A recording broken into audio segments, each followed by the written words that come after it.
মুর্শিদাবাদ জেলার নবগ্রাম ব্লকের পাঁচগ্রাম অঞ্চলের পাঁচগ্রাম দক্ষিণ মোড়ের বুড়ো পীরতলার ওরস উপলক্ষে সিন্নি বা পায়েস বিতরণ করা হয়। এদিন পায়েস নিতে হিন্দু মুসলিম সমস্ত সম্প্রদায়ের অগণিত মানুষ এখানে উপস্থিত হয় এবং সেই পায়েস মনের ভক্তি নিয়ে তারা গ্রহণ করে বলে জানা গেছে। তার ওরস পালন করা হয়ে থাকে আষাঢ় মাসের যে শেষ বৃহস্পতিবার পরে সেই বৃহস্পতিবার। এটি প্রায় 400 বছর আগে থেকে হয়ে আসছে বলে জানা যায়। প্রথমে তার দরবারে একটি ফাতিয়া পাঠ করা হয়, এরপর বিকেলের দিকে পায়েস বিতরণ করা হয় বলে জানা যায়। প্রতি বছর আষাঢ় মাসের শেষ বৃহস্পতিবার বাবা বুড়া পীর সাহেব, স্থানীয়ভাবে আমরা বাবা বুড়া পীর সাহেব বলি,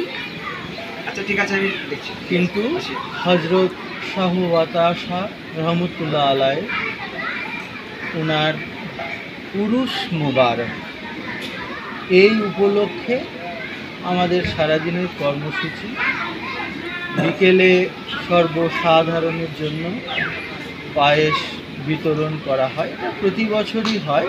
পায়েস কারণটা কি? কারণটা মনে করো আমার পীরের ফাতিয়াটা মনে করো, এটা ফাতিয়া করা হয় প্রত্যেক বছরই মনে করো আষাঢ় মাসের ফাতিয়া করা হয়।